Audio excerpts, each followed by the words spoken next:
Just call out And names so that way we don't forget the order. Just call out our. sure, sure. All right, that's it. Let's get started. Welcome. It is October 17th. Welcome to the West Coast edition of the Kubernetes Office Hours. This is a monthly set of live streams that we do. Third Wednesday of every month, we basically hop on Zoom, answer your questions on Slack about how to use and deploy Kubernetes, associated tools, whatever it is you need help with, and then stream it live on the internet. So I'm joined by our illustrious panel. Let's do some quick intros. Then I'll talk about how the session works, and then we'll get started. So Ralph, why don't you go first?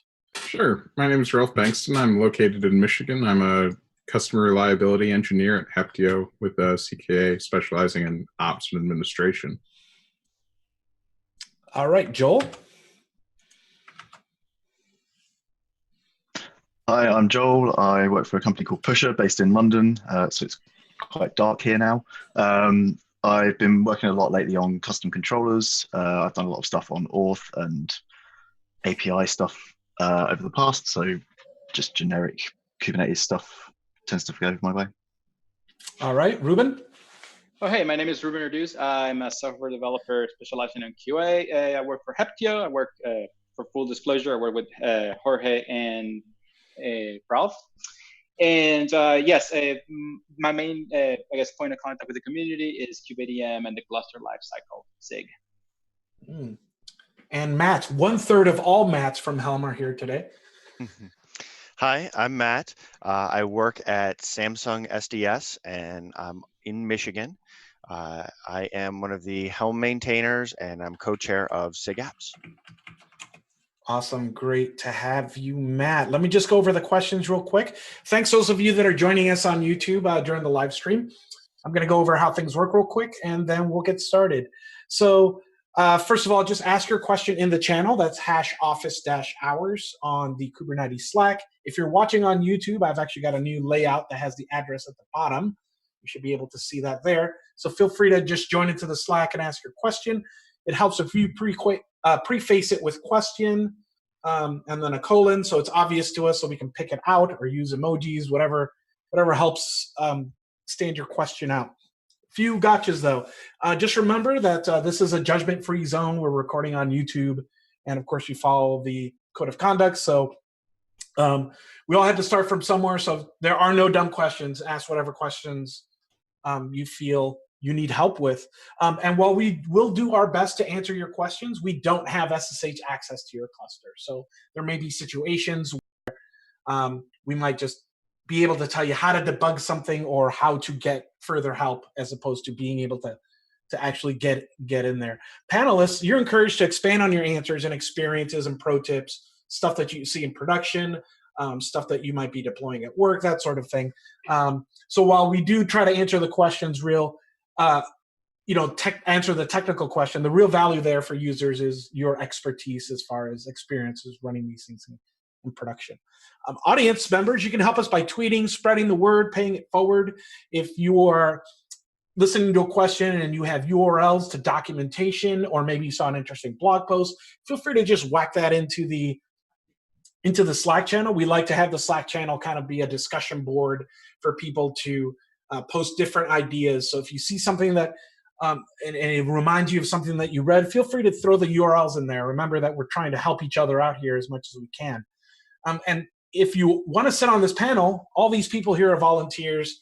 It's 1 hour a month. You don't have to show up every single month or every single session if you don't want to. So it's a really good way if you figured out something extremely difficult and you have expertise and you want to help somebody out. This is a good way to do that. And those of you whose questions we do field today, I'll be giving away a Kubernetes t-shirt at the end that you can get from the CNCF store. And we've continued to fail to wear an actual Kubernetes t-shirt that we give away, but we're working on that. So with that, also feel free to hang out in Hash Office Hours afterwards. You can feel free. I know it could be intimidating to hang out in Kubernetes users with 45,000 other people. So feel free to just hang out and hear. What we do is, even when we're not doing a live stream, we're collecting questions throughout the month, and then we kind of use those as backfill questions. If there's something really interesting or a really hard problem, we like to highlight it at least once a month. So with that, panel, are you ready? Audience, are you ready? How's it sound there? Feel free to give us feedback right into the channel on how the live stream is going. Let's see. I got a new question here. So first things first is going to be from Madi Cruz. Welcome back, Madi. Says, hello, I have a quick question. I have a Kubernetes cluster. Master nodes are on 192.168.1.0/24. All the containers are on 10.244.0.016. Containers can ping google.com, but can't ping other machines on the 192.168.1.0/24 subnet. Any suggestions? I'm using Flannel. I must add that this issue only is from pods on Windows Server 1803. And then I noticed, Joel, that you had some follow-up questions from him. Do you want to kind of get us up to speed on this one? Yeah, we've been having a thread on this. So they've got mixed Linux and Windows nodes. It's only the Windows ones that aren't getting this. My first suggestion was Windows Firewall, because Windows Firewall breaks everything. But it looks like actually he's added a root on his gateway, and that has fixed it. But he doesn't understand why or how that fixed it. But looks it.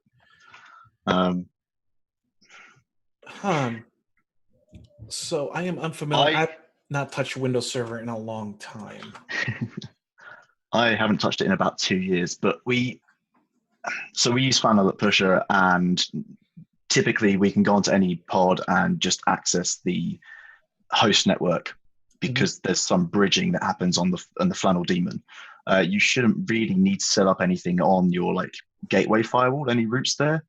I still think it should be, or it is a firewalling issue somewhere, something that's saying actually no, traffic from these IPs shouldn't be coming here. What I think has happened here is where he's added a route on his gateway, the traffic is now going from the pods to the gateway and back to the nodes, and the nodes firewall is actually yeah, that's fine. But it shouldn't need to do that. It should be able to stay on the node itself, or just come directly from the node and not need to go via the gateway. So I would still have a double check of the firewalls on the actual nodes themselves, check that they allow traffic from the pod network address. And it looks like he responded 3 minutes ago, so it looks like he's still debugging this.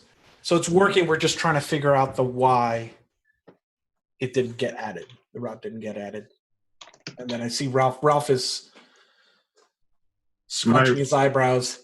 Yeah, my Windows skills are not up to par, to be honest. I haven't touched a Windows server since NT back office server. So. Okay, well, Monty, please feel free to keep adding information to your question, and we'll revisit it as we can. All right, moving on. Daniel F. asks, and I've been really looking forward to this question since he posted it. Open-ended question for office hours today. What best practices would you recommend for developers prototyping on a shared cluster? How can engineers use tools like telepresence without stepping on each other's toes? Different development clusters per engineer, clusters with isolated namespaces per engineer. Azure AKS has dev spaces feature in preview, which seems to offer routing to particular dev services while retaining shared services throughout the rest of the cluster. Is this kind of approach widely used? Are there alternative tools to support it? What do we think?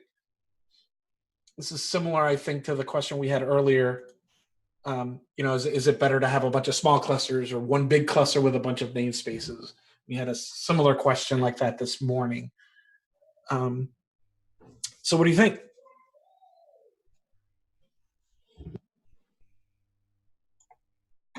So I know a lot of customers that I deal with actually do a namespace per team because a lot of times it's not just a single application developer working on one application. It's more of a team working on an application. So they'll do a namespace per application or per team as a pretty common scenario. And then you don't have to take care of the cluster administration and then certain ingress items, and you can just latch on to ingress route matches for your needs. Yeah, I would agree with that. it's nice when you have one shared cluster and maybe have users for their own dev, like if they're working on a pull request, having a namespace for that, but maybe team integration namespace as well. But using namespaces for separations is a nice to have. If you're going to do something truly dangerous, you might step on other people, like I sometimes do. Having a separate cluster for those situations can make sense. But I think trying to use namespaces is probably a good idea and maybe more cost effective than having a whole bunch of different clusters for every developer, because then you get to take advantage of Kubernetes scheduling and just being more efficient with your resources and your money. Yeah, I would agree with that, completely with that. And I think I wanted to emphasize perhaps what Matt said to like expand a little bit is like if you're actually developing stuff like operators, controllers, stuff that actually messes with the Kubernetes themselves, or even like a custom scheduler, that might be worth to have your own, little cluster for you as opposed to trying to mess with it somebody else. But otherwise, if it's just a normal application or a normal like something like harmless, I guess, so to speak, harmless, quote unquote, it should be used in a shared environment. All right. Any other comments on that one before we move on? All right. XCQ1 asks, I've got kind of a daft question. How often should I update Kubernetes? And how particularly dangerous is it to get behind, e.g. running a year-old cluster in production? Ralph, I know Ralph has opinions on this one. Anybody else want to go first? Sure, I'll bite. So no, I guess it really depends. I'm obviously I would say like I'm a big proponent of like treating clusters as cattle, not pets, right? So like I'm a big fan of moving things over as fast as possible and discarding the old thing. However, reality, especially in corporate environments, that is not a reality. That's not a possibility. So in those cases, I would say like try to upgrade whenever let's say that a new version you're running 1.9 for instance, and then like 9.10 comes about.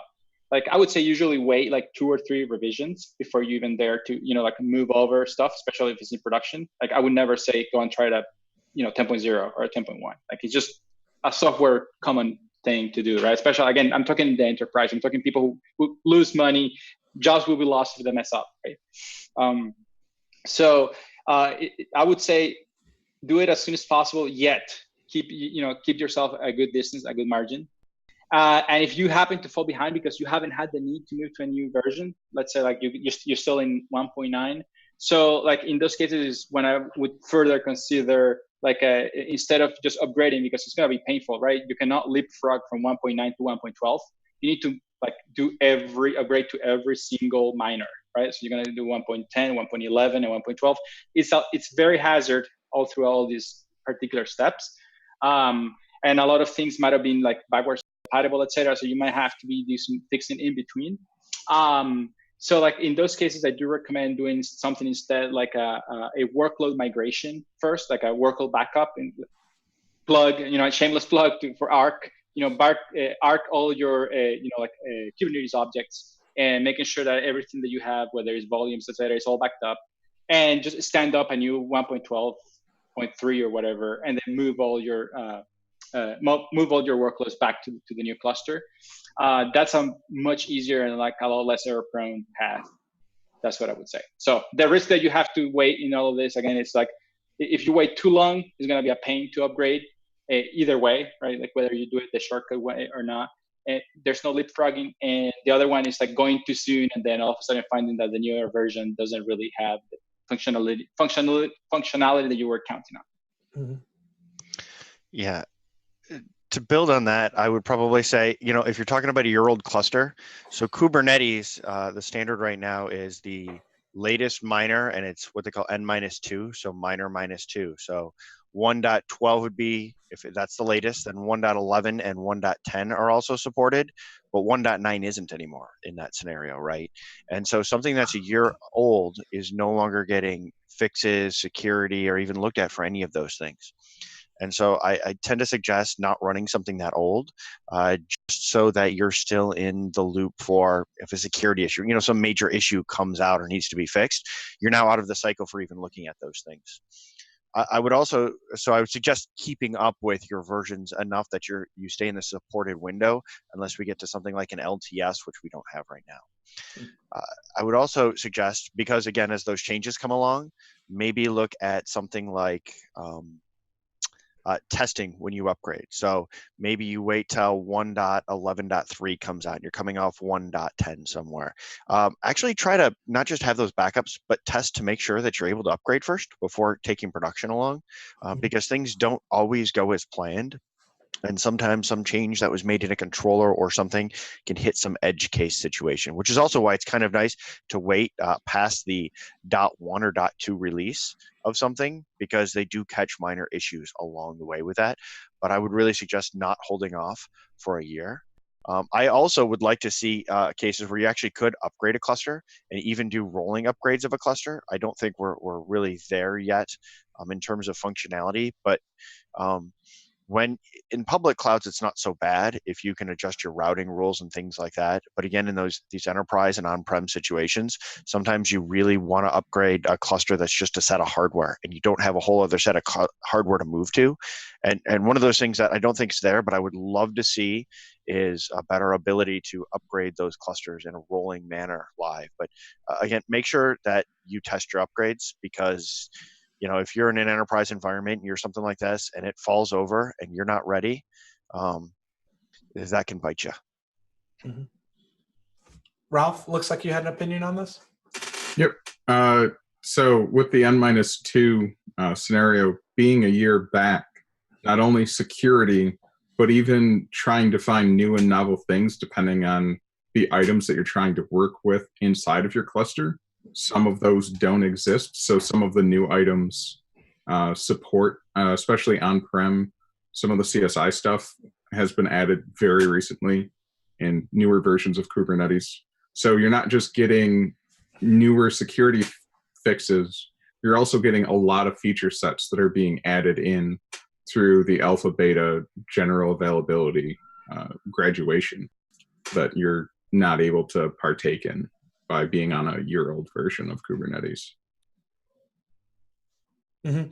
And I did want to add that if you look on the Kubernetes dev mailing list, there is a working group being formed right now to explore, is an LTS version a thing that the Kubernetes project can support. So if you have opinions on that, you should probably check that out. I'm going to move on to a related question that Nick asks. He goes, what tools are people using to manage changes in API versions during upgrades, right? I'm expecting that we'll want a QA cluster to test all app upgrades, but I want an easy way to update manifests. There could be hundreds. Any opinions about this? So kubectl has a convert function, which is for converting between API versions. So as you upgrade your cluster, as you upgrade kubectl, you can take your apps v1 beta 1 and put it into kubectl convert, and it will give you an apps v1 out at the other end. So that'd probably be what I would use for that. Any other opinions on that? When it comes to API versions, Kubernetes it always supports the V1s forever, and so those will carry over. The betas are supported for, I want to say it's 2 releases or 6 months, whichever is longer. And so when you're upgrading your cluster, and the alphas can change from one to another. I would suggest in production, don't use your alphas unless you really know what you're doing.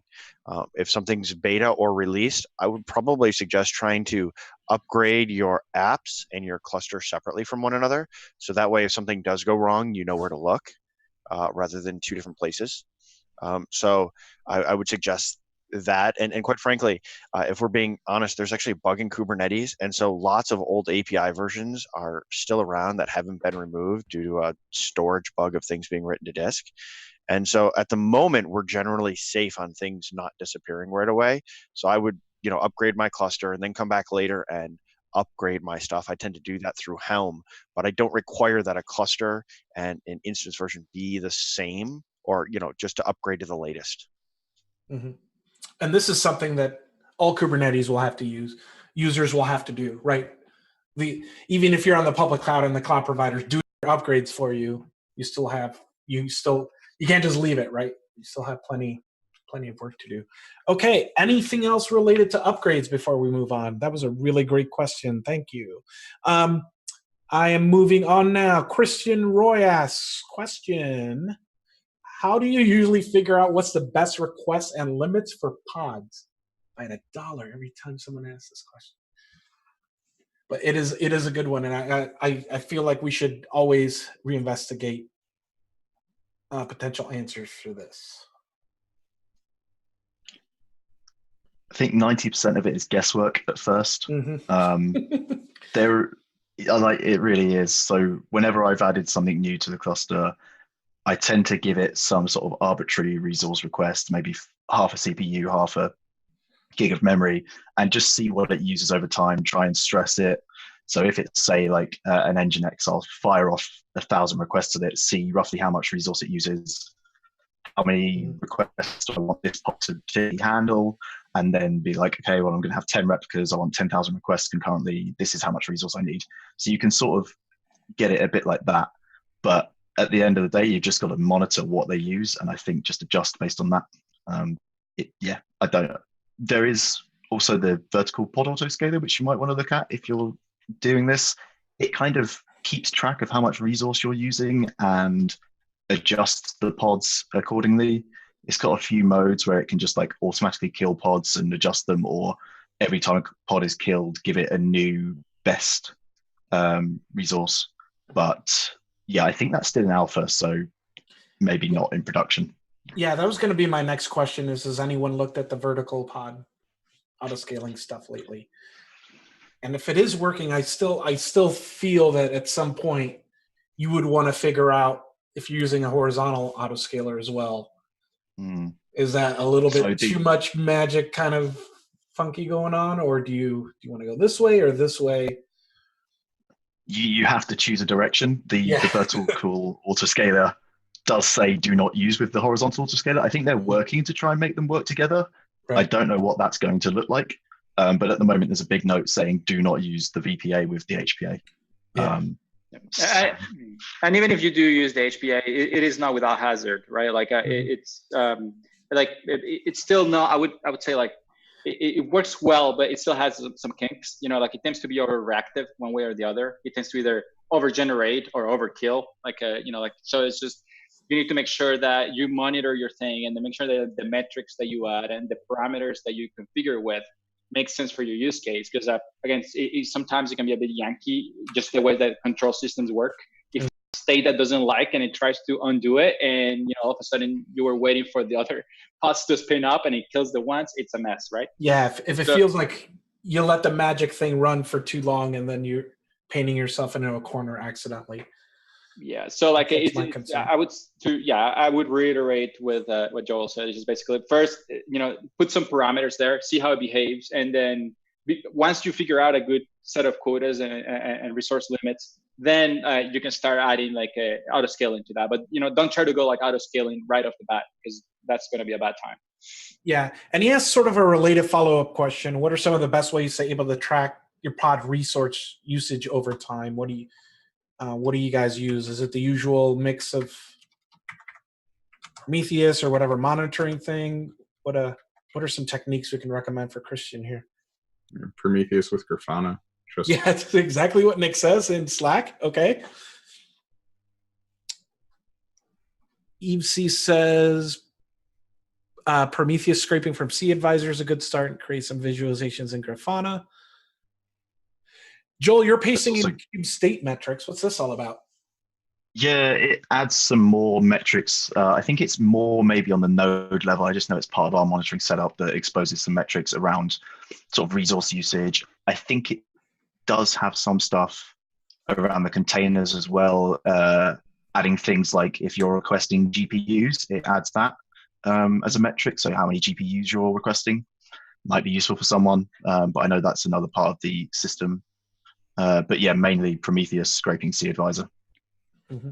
You can also add some Fluent portions in there, just because just having where the graph of the application is, a lot of times depending on the stack that your application's written in, not all of the, hey, it's completely loaded will end up resulting in everything works still. And so you'll want to track errors within the application as well as you reach the upper limits of where it is, where it breaks. Okay. Any other recommendation? I saw Matt just nodding, so I'm assuming he likes Prometheus and Grafana. Okay, moving on. Oh, at any time, those of you listening, if you request a follow-up, just feel free to plop in another question and we'll get to it. Eve C, sorry if I'm mispronouncing that. Welcome back. I recognize your name from before. It says, question for us non-developers out there, are there any nice frameworks / operator-esque resources for creating mutating webhook controllers where I can just plug in the logic I want, e.g. if this annotation, inject this, without having to worry about everything else? So I've been having a discussion there with a few other people in the channel as well. Nick, who asked a question earlier, was also joining in. So there were some suggestions for things like MetaController and QBuilder, and I've just sort of added there. They're more for custom resource controllers than admission controllers. QBuilder, I know, does have admission controller stuff coming, though. It's in the works, but I don't think it's quite ready yet. There's definitely no documentation on how you create an admission controller using QBuilder at the moment. So I pasted in the OpenShift generic admission server, which I've used in a pusher called Quack, which gives an example of how this works. It's been around for a while now. That project we did like 8 or 9 months ago. And it's pretty mature at this point, I think. It gives you all of the RBAC stuff as well. So it does the delegated auth thing to check that the person requesting the API endpoint has the correct RBAC to do so. So if you've got secrets that are being injected in your mutating webhook, then it's pretty safe there as well. So I think Easy's come back and been like, actually, no, I can go off with that and use the Quack thing as an example. But yeah, I found that, I think I posted in SIG API machinery and was like, hey, I want to build a admission controller. Does anyone have any examples? And the OpenShift guys came back with that. I think it was Stefan Szymanski who just linked me it and was like, here, go use this. And it, yeah, works. It's very simple. All right. Any other feedback there?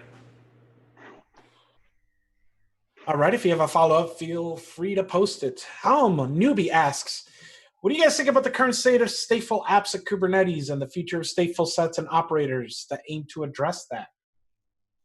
I got the Matt Farina smile.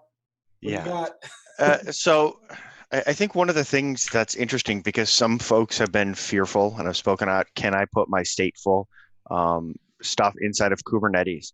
And earlier this year, we did a survey of people who are developing and running applications in Kubernetes. And I can't remember the percentage offhand, but a good percentage of people were running stateful workloads inside of Kubernetes, and we're okay with that. And so people are doing it. Stateful sets is kind of the way that lets you do it because it provides that automation around it instead of something like a deployment or something like that. As far as the operators go, so I think it's in a good place, and stateful sets are at a V1, and so they've gone through lots of testing and a lot of work over, well, at this point, couple of years now to get to where they're at. And so I'm really hopeful that they're pretty stable at this point and people can use them, because a lot of people are. And so I feel comfortable with them. As far as operators go, to help on top of that, because we're starting to see things like etcd operators, Jenkins operators. I know Oracle's working on a MySQL operator. There's a whole bunch of these out there to bring in this business logic around these stateful applications. I think it's worth looking at any one of these, because it really has to do with who built it, how much they know, and how well they know the things about those applications and how they're able to do it.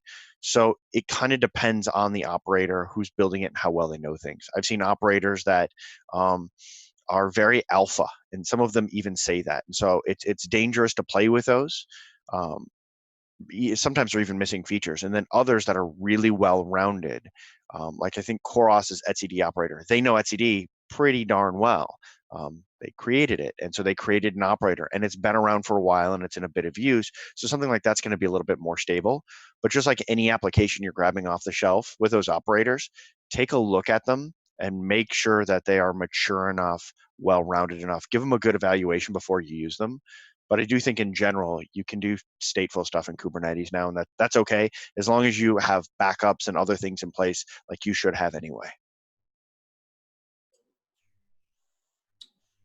Joel, you doing any stateful over there? Not at the moment, no. We're relying on Amazon for all of our state at the moment. That will change in the future, though. We've been looking at various operators as well for these kind of things, for tests in particular. Yeah, that's not something we've been working on at the moment. Ralph or Ruben? We have customers that use certain operators. I know we have customers that use the Prometheus operator from CoreOS, just because some of the setting up Prometheus isn't always a great time. So there's that. And then I've seen an RDS operator that one of our customers also uses for RDS databases in AWS. That's worked pretty well for them up to this point. Mm-hmm. And I'm going to pace a discussion that we've had in the past when we've had Josh Burkus on. Seems like someone always asks him, are we doing containerized databases or the hosted cluster style thing? Ends up he has a blog series about this, and there's this entire discussion that he had in August with someone where they really kind of get into the details on balances as far as what you need out of your database and what limitations and advantages there can be to either approach. So that's definitely good background information. I definitely learned a lot just by reading it, even though I couldn't understand half of it. So I definitely recommend that conversation. I've posted that URL in the Slack. And Nick would like to add, he says, I found lots of operators in alpha stage as well. The only operator we're using in production is CoreOS-Prometheus, which is the one that you mentioned, Ralph. We are looking for more questions. So while people are coming up with more questions, let me just remind everybody, you are listening to the Kubernetes office hours. We're about halfway done here, a little bit over halfway. If you have any questions, you can join us directly on #office-hours on slack.kubernetes.io. Just follow the instructions posted down here. And let me see. If I missed your question, feel free to repost it. I see lots of people typing, so we'll just give that a minute. Anything interesting you guys see this week that you'd like to talk about? I feel like asking Matt a bunch of how's Helm 3.0 coming questions. I want to put you on the spot. Can you give us like the 30-second, how are things going over there? How's being your own CNCF project now these days? It's actually going pretty well. Helm 3 is moving along. So one of the things about Helm 3, I know a lot of people don't like Tiller, and Tiller's already gone from Helm 3. It's no longer there, no longer a thing. We're actually in the process. So there was this nice document that we worked on and discussed. So we planned things out a little bit of ahead of time so Helm has this idea where version 2.0 is always going to be stable, API compliant. We're not breaking internal APIs for people who import packages or commands or any of that. And of course, over time, you build up design debt. And Kubernetes has changed a lot since Helm 2 came out. And so we want to take advantage of some new features and things like that. So Helm 3 is the opportunity to break APIs, right? If somebody imports Helm as a package, APIs will break, things like that. And so we're taking that chance to clean up a lot of stuff. And that's where a lot of work has been happening. And Tiller's gone. And lots of other neat stuff has been happening. Right now, we're trying to, in fact, earlier today, I was working with a couple of other folks to get everything in a nice trackable manner in a project that we'll be able to share soon that really does show status. And so we can see where are things at and how is it moving along and how much stuff is done. So we can see it happening. We probably won't get a release this year. It'll probably happen sometime first quarter or something next year. But we are moving along with it. In fact, some of it's actually been delayed because of having to deal with client Go changes from release to release and bringing that into Helm v2 and those upgrades. It turns out the amount of time we spend on that is slowing us down. Because client Go always makes major breaking changes with every new minor release of Kubernetes. Yep. Something to worth note too, like I think it was yesterday, the first V113 was the first tag was already pushed. So like this will be, as a reminder, this will be a shortened cycle. So we want to get 113 out before KubeCon or around KubeCon. So yeah, this is something to look forward to. We're getting there really, really fast. So. Awesome. Yeah, it looks like we're expecting quite a large crowd at this KubeCon Cloud Native Con. So I'm hearing north of like 8,000-ish. I don't know. We'll see. We're going to pack that thing. It's going to be great. I'd love to tell you all to sign up for the new contributor summits, but I think we're sold out. So are you all going to KubeCon? Just those of you that are interested in going, you can definitely link up with us there, and I'll have swag for you and stuff. All right, keep the questions coming. I'm going to move on to Christian's question that you all seem to answer pretty unanimously, so let's look. Christian asks, what's the easy way to install Prometheus? Is cube-prometheus the way to go? And then Ralph says, the operator works so nicely. Helm Newbie says, take a look at the Prometheus operator. And then Christian says, kube-prometheus seems to be using that operator. So do we have the exact URL for the thing he's looking for? If someone could just swap that URL in. I believe one of the main authors of the operator actually works for Arsenal now. It's like Steve Sloka. Like he's one of the main operators of the Prometheus operator. This looks like the right one. This is appears to still be under the CoreOS namespace. Yeah, I linked that in the thread as well. That's the one that I've used before pretty successfully without hitches. Probably wouldn't hurt when Josh is around next time to see what they're planning on moving these or consolidating these. I don't know. I have to ask. But that seems to be the one that we're recommending, right?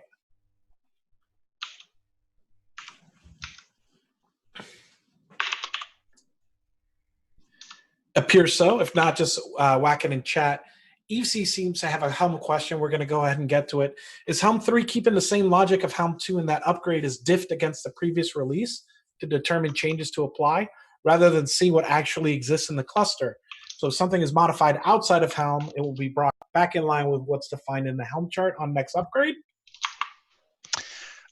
So Helm 3 is under development, so everything is open to change. Remember that we don't even have an alpha out yet. Yep. So anything is open to change. I'm not sure of the answer to this, but I haven't heard of any different.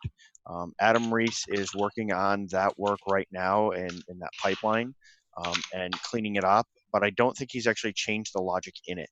One thing I will say is if you look at something like Linkerd 2, it does things piped with kube control and would make flows out of sequence. So how would that apply to working with Helm?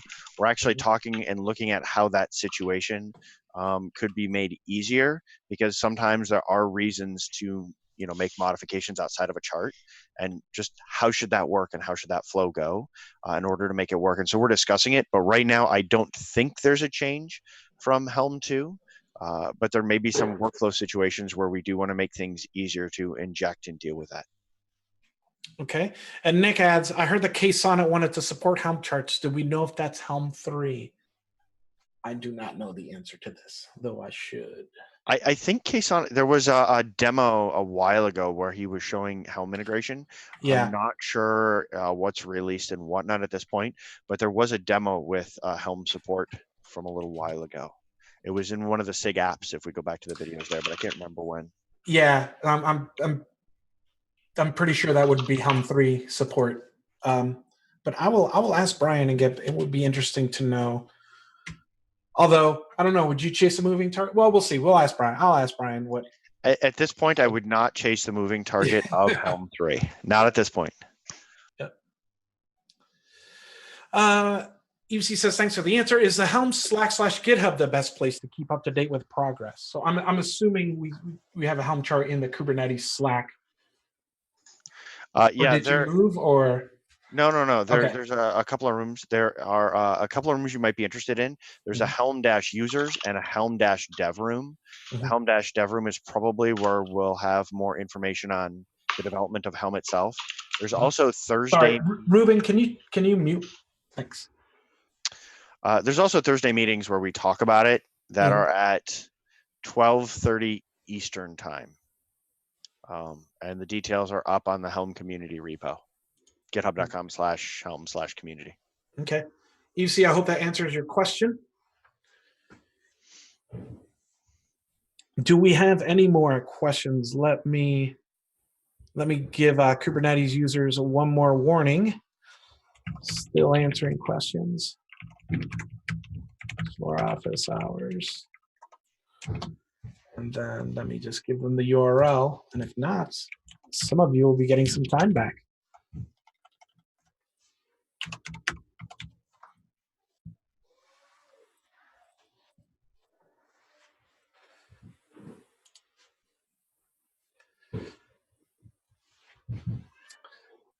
Yep. So speaking about 113 being a short cycle, I volunteered for a release cycle for the release team. So I'm actually third shadow of the communications team. So I think I get to help out with blog. Sorry, my kid's running around with blog posts and stuff and announcing things. It's something I thought it was interesting.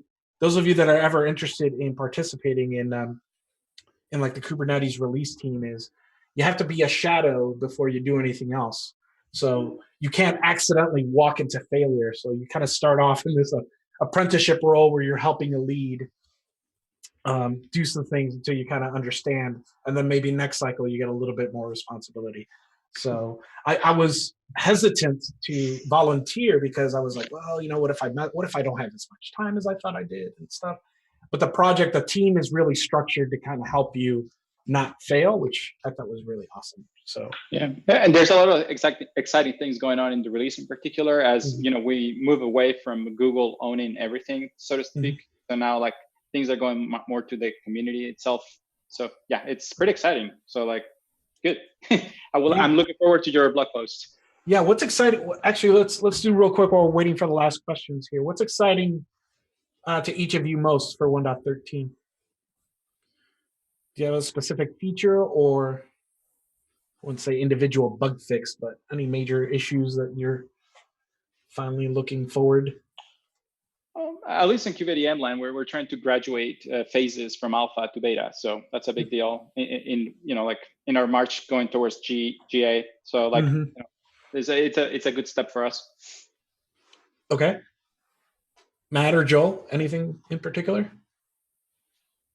Not for 113. I think my excitement over new things mostly went away with the workloads API becoming stable, because we didn't have major changes all the time. We'd finally ferreted things out. And cron jobs going towards stable is still several releases away, but we're working on it now. So there's actually I'm enjoying the stability and the sanity that brings. Yeah, I feel like this year has been relatively boring. I think when we were having breakfast the other day, Matt, I think we haven't had a broken 0.0 release in like a while. It feels like we finally we finally are getting there. EC says debug containers, hopefully. I've heard that one used. Ralph or Joel, anything particular you're looking forward to? I haven't actually looked at what's going to be in 1.13, but my excitement peaked when I found out the dry run API in 1.12. So I'm still we haven't got to 1.12 yet. I'm still looking forward to that one. That's going to be really useful. And Ralph, anything for you? I'm actually looking to see what happens to some of the kubectl run stuff. Because it's kind of being deprecated out. All right. And with that, last call for questions. I'm about to generate the result of the T-shirt giveaway. So unless we have any other questions, we'll go ahead and wrap it up. I'd like to thank our panel for volunteering their time. There's one more question. Ooh, there is? Ooh, yes. Helm newbie, go ahead. Yes. I always like to get one in there.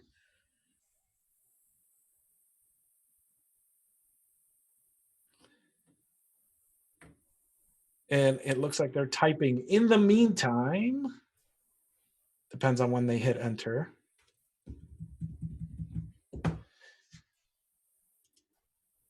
In the meantime, Christian Roy, you're the winner of the T-shirt. So after this, I will PM you. Everyone, give him a hand. I'll give you a code to the CNCF store, and then you can have your T-shirt, and it'll reset the price to 0. Humnaby asks, is it really a nightmare to get Kubernetes on AWS? I don't have admin on my account, and I had a lot of back and forth with my admin. Are they trying to get EKS, or are they just trying to deploy an EC2 cluster? Looks like he's typing. We had Justin Santa Barbara from COPS here at the morning session. So we have been able to field COPS questions lately. So that's a bonus. So yeah, he's talking about EKS, and it can be rough, I would say. So like there's actually some frameworks out there that help provisioning EKS clusters, because there's quite a bit of like overhead, and it's not entirely clear, and particularly as it surrounds like the IAM rules that you need to have and the roles that you need to have for that. So that's exactly what he said he was having the problems with.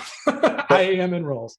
Yeah, maybe a way to think of it is if you use GKE or AKS, a lot of work is just done for you. You can run a single command and pass in some information and get a cluster based on the stuff you passed in. And EKS isn't like that right now. You do a lot of steps yourself, and there's just a lot to walk through. If you go find the documentation page, you'll be scrolling. And where they're just not to a single command to get things going. And so, yes, it is more difficult and more time consuming and complex for somebody who wants to use it. Mm-hmm. Yeah, it's honestly like sometimes if it's for something quick, like a developer cluster or something like that, like you can use something like a quick start or something like that, right? Like the overhead to create an AKS cluster right now, it doesn't lend itself to be a development platform. Mm-hmm. And Joel, I see you posted a link to EKS Cuddle. Do you have any feedback on that? Yeah, this is Ilya's project at the moment. It's meant to make making EKS clusters a lot easier. Mm-hmm. I've not used it personally, but I saw Ilya do a demo of it on the day that EKS was sort of announced. He sort of came up on the stage and was doing this, and then debugged and released a entire new .release during the course of this demo. When there's 100 people debugging one application, it was a bit weird. But the theory is that you can use this to just go, EKS, make me an EKS. I don't know exactly how far it's gone. I keep seeing him tweet about it, and the Weaves guys tweet about it. Yep. So I guess they're working on it pretty hard at the moment. I just make it really. Yeah, we should get them to do a demo at the community call, because we probably haven't had one in a while. That's a good idea. So I'll follow up on that. And Ralph, you seem to be recommending COPS. I use COPS a lot for dev clusters on AWS because they're really fast to spin up. Once you have your little tiny template, just creating and deleting that cluster list cluster is pretty quick. It takes me less time to do that than if I were to manually do an EKS cluster, to be honest. And even the EKS CTL, some of the timeframes aren't super fast. Yeah, and it appears that for both of these tools, you have to be admin, right? Because you got to create IAM roles and things like that. So. Yeah, but EKS control claims it's just minutes. So one command in just minutes. So it might not be too much of your admin's time. I mean, 200 minutes are still minutes, right?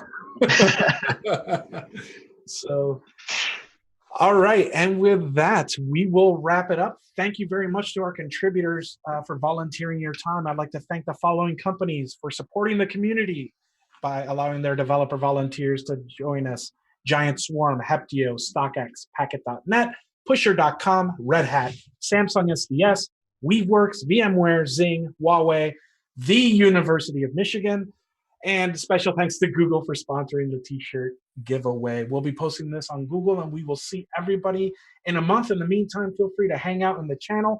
Thanks, everybody, for listening in, and we always appreciate your questions, and feel free to give me any feedback if you feel like we can make the show better. And with that, thank you.